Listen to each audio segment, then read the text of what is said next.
So as you age, what's actually happening is gravity is actually weighing the skin down. So that's where the appearance of wrinkles comes in, and that's where you actually see the skin look like it's sagging.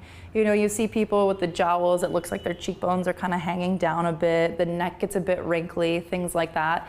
That all comes from time and gravity at the end of the day. Now, certainly, if someone smiles a lot and they've had a life full of laughter, right around their mouth here, these smile lines are going to be more pronounced as they age than someone who maybe didn't have that similar lifestyle growing up.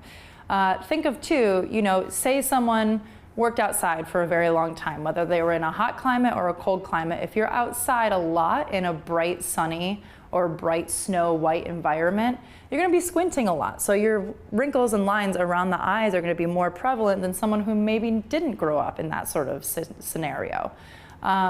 So you also start to develop age spots. Now, depending also on how the character was meant to take care of themselves throughout life, you're not always going to have a ton of age spots. Age spots will definitely help to add the appearance in, and those are just, age spots come with time. It's one of those things that, you know, you can't really avoid. You might only get one or two, or you might get a lot once you age.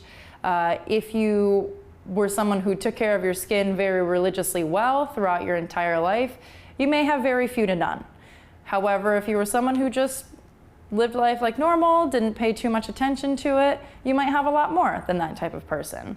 The same with veins. The veins become a little bit more obvious and a little bit easier to see on the face because the skin is starting to thin. So you're able to see a little bit more translucent effect to the skin than when you're more in a younger age range, because there's more of that fat and collagen to kind of plump it up and give you the thickness so you don't see those veins so much.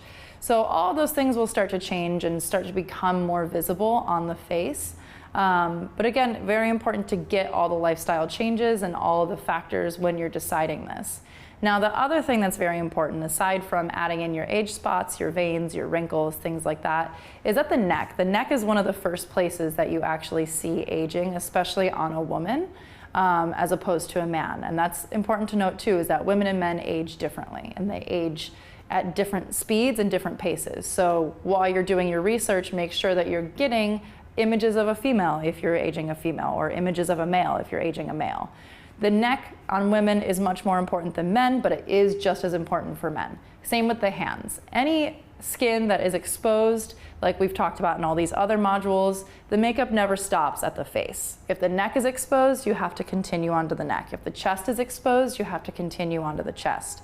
Same with the hands. If the hands are exposed and they're not in a glove for an age makeup, and you don't age the hands, then it will completely kill the entire character. The hands also are one of the spots that ages very quickly because it is exposed to the elements a lot more than the face tends to be. We tend to protect our face a lot more. So the hands are exposed a lot more, and they will actually age a little bit faster than the face will. So you can take that into consideration also. You know, if the hands aren't going to be super visible in the images that you're doing, you still want to do something to them so they match the rest of it, but maybe put the focus on the face if it's meant to be close up, things like that, that you already know how to take into consideration and make and build into your character.